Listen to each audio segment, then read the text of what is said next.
Hello guys, welcome to my new videos. इस videos में स्वागत है आपका। आप लोग कैसे हैं? आई होप आप सभी स्वस्थ होंगे, अच्छे होंगे।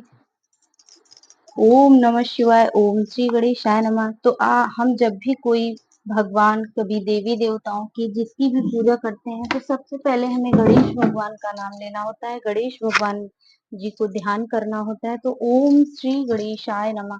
तो आज दोस्तों ये हरितालिका तीज से जुड़ी हुई बहुत सारी संपूर्ण जानकारी और हम पूजा विधि कैसे करें ये इस वीडियो में हम जानेंगे। तो सबसे पहले हम इस तरीके से भगवान की प्रतिमा को विराजमान करेंगे। एक सिंहासन बिछाएंगे जिसपे लाल कपड़ा हो या पीला, वैसे तो लाल ही बिछाना चाहिए। लाल आसन बिछाएंगे, उसके ऊपर हम भगवान की प्रतिमा रखेंगे और यहाँ पर हम गणेश भगवान, जो हमारे घर पे छोटे से गणेश भगवान हैं, उनको हम विराजमान करेंगे। तो यहाँ पर हम अक्षत डालेंगे और उसके ऊपर हम गणेश भगवान को विराजमान करेंगे। और यहाँ इस माता रानी और भोलेनाथ की प्रतिमा के पास भी हम इस तरीके से अक्षर डालेंगे। और फिर उसके बाद हम गंगा जल से शुद्धिकरण करेंगे, अपने को भी हम शुद्धिकरण करेंगे और भगवान जी को भी। तो इस तरीके से हमने गंगा जल से शुद्धिकरण कर दिया है। और उसके बाद जो भी हमारे पास फूल होंगे, जो भी हमारे पास होंगे, सब हम अपना भगवान जी के माता पार्वती और भोलेनाथ को समर्पित करेंगे। तो इस तरीके से हमने फूल चढ़ा दिए हैं। उसके बाद हम माता रानी और भोलेनाथ को चुनरी चढ़ाएंगे यहाँ पर। तो इस तरीके से हम, हमारे पास जो भी चुनरी होगी, भगवान जी को हम इस तरीके से चढ़ाएंगे। तो हरितालिका तीज से जुड़ी हुई सारी जानकारी है और कैसे पूजा करनी है ये आप सभी लोग जान लीजिए इस वीडियो में। आप लोगों से छोटी सी रिक्वेस्ट है, अगर हमारा वीडियो आपको पसंद आता हो तो प्लीज हमारे चैनल को सब्सक्राइब करें और कमेंट बॉक्स में हरिओम नमः शिवाय जरूर लिखें और एक लाइक जरूर करें। तो इस और जो तरीके महिलाएं पूजा करेंगी वो माहुर माहुर जरूर लगाएं और माता रानी को भी माहुर चढ़ाया जाता है। माहुर चढ़ाएं, फिर दूसरे दिन देंगे। इस तरीके से हम कटोरी भर के चावल रख देंगे इसके ऊपर।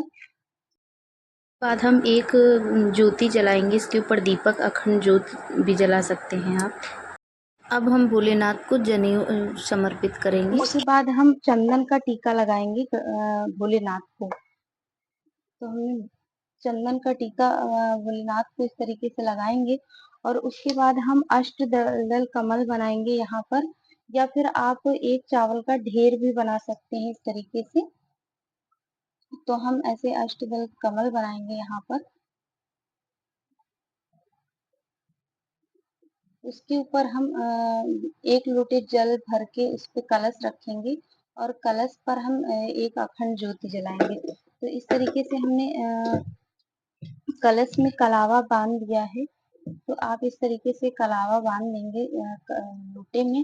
और उसके बाद उसके ऊपर हम एक कटोरी भर के चावल रख के ऊपर, और सुबह से लेके, वैसे तो हमारे यहाँ शाम को ही पूजा की जाती है। हमारे यहाँ सभी आचार्य से पूजा कराते हैं, कुछ लोग अपने आप से भी पूजा करते हैं। तो अपने आप से इसी तरीके से आपको स्थापना करके भगवान माता पार्वती की प्रतिमा लेके या आपके पास अगर इस तरीके से प्रतिमा नहीं है तो आप शिवलिंग भी बना के शिवलिंग का भी अभिषेक किया जाता है। तो इस तरीके से जो भी हमारे पास फल फूल होंगे वो हम भगवान को, माता रानी और भोलेनाथ को समर्पित करेंगे, जो भी हमारे पास फल फूल हैं। तो और पीला फूल और एक बेलपत्र जरूर होना चाहिए भोलेनाथ के लिए। तो आप इस तरीके से आप उनको सब समर्पित करेंगे। और जो भी हमारे पास गणेश भगवान को दूबा हम जरूर चढ़ाएंगे और गणेश भगवान को भी हम पुष्प चढ़ाएंगे। और उसके बाद हम गणेश भगवान को भी हम टीका करेंगे। और सिंदूरौटा अपना जरूर अपने आंचल में रख के बैठे अपना सिंदूरौटा। और सिंदूरौटे से भगवान माता रानी को सिंदूर नहीं लगाना है, पूजा वाला ही सिंदूर माता रानी को लगाना है इस तरीके से है। और फिर वही क्या कहते हैं, फिर उसके बाद हम भोलेनाथ का हम चंदन से टीका करेंगे। और जो भी हमारे पास फल फूल मेवा भोग, जो भी खीर का भोग भी बनाते हैं, खीर का भी भोग बनाएंगे आप सभी। और जो भी आपके पास श्रृंगार का सामान है वो श्रृंगार का सामान आप माता रानी को, जो भी आपके पास है, बिंदी है, सिंदूर है और चूड़ी है, सारा सामग्री आप माता रानी को इस तरीके से समर्पित करेंगे।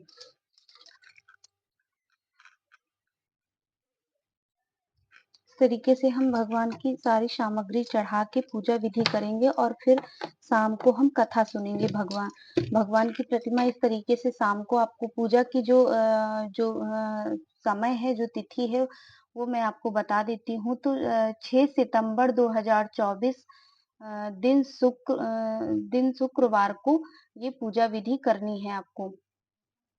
तो इस तरीके से माता रानी का भव्य श्रृंगार करना है और सब कुछ चढ़ाना है और जो भी आपको दान करना है वो भी सामग्री भगवान माता रानी और भोलेनाथ के समर्पित सभी कुछ चढ़ा देना है। और जो भी आप अपने लिए भी अपना सब कुछ श्रृंगार का सामान चढ़ाएं और अपना जो जिस सिंदूरौटे से आप सिंदूर लगाते हैं वो आप अपने आंचल में रख के बैठें और फिर उसके बाद ही पूजा सभी संपन्न करें इस तरीके से। और कथा होती है तो आप कथा फ़ोन से भी सुन सकते हैं और आती है तो आप कथा बोल के और उसके बाद हम आरती पूजा सब करेंगे और रंग माहौर और 16 श्रृंगार करके ही हम हरतालिका तीज का व्रत रखेंगे। हरतालिका तीज की पूजा विधि जब हम शाम को करेंगे तो हम स्नान करके फिर से हम 16 श्रृंगार करके ही हम पूजा विधि करेंगे। तो इस तरीके से आपको हरतालिका तीज की पूजा करनी है। तो हमें इस तरीके से कलश रखना है, कलश के ऊपर एक आरती जलानी है, अखंड ज्योति भी जला सकती हैं और एक आरती को पूजा करने के लिए जलानी है। और इस तरीके से आप उनको फल फूल मेवा जो भी आपके पास है सब चढ़ा के आप श्रृंगार का सामान चढ़ाएं। एक चुनरी माता रानी के लिए चढ़ाइए और नई साड़ी है तो आप नई साड़ी पहन सकते हैं, अगर नहीं है तो शादी का जोड़ा शुद्ध साफ स्वच्छ हो वो पहनिए। और घर पे सभी लोग मिलकर सभी औरतें मिलकर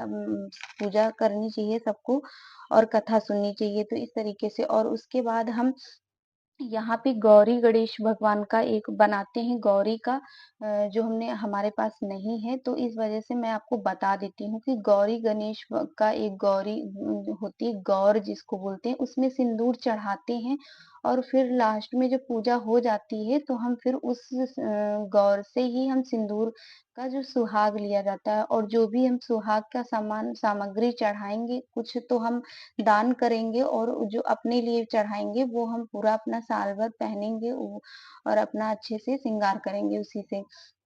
और सिंदूर जरूर चढ़ाएं, सिंदूर से अपना सुहाग लीजिएगा। और इस तरीके से आपको पूजा विधि करनी है। तो इस तरीके से आपको कलश, कुछ लोग कलश भी रख के पूजा करते हैं, कुछ लोग नहीं कलश रखते हैं। तो आपको कलश रखना है तो आप रख सकते हैं। इस पूजा में कोई भी दिक्कत नहीं है कि हमारे यहाँ ऐसे नहीं किया जाता है तो हम ऐसे नहीं करेंगे, नहीं, आप पूजा में कोई दिक्कत नहीं है, आप जिस तरीके से करना चाहें अच्छे से भव्य दिव्य कर सकते हैं। बाकी व्रत का जो है कुंवारी लड़कियां जो व्रत रहती हैं वो लोग श्रृंगार का सामान चढ़ाए ना चढ़ाए, पूजा विधि सब जिसके यहाँ होती है तो आप मंदिर में भी जा सकते हैं, घर पे भी कर सकते हैं। वैसे तो कोशिश करें जो लोग व्रत रहती हैं महिलाएं वो लोग अपने घर पर ही आसन लगा के अपने घर पर इस तरीके से माता की चौकी जरूर लगाएं और भोलेनाथ को जरूर विराजमान करें, उसके बाद आप मंदिर जा सकते हैं। तो आई होप हमारा वीडियो आप सभी को पसंद आया हो, तो please like share subscribe comment box में हर हर महादेव जरूर लिखें।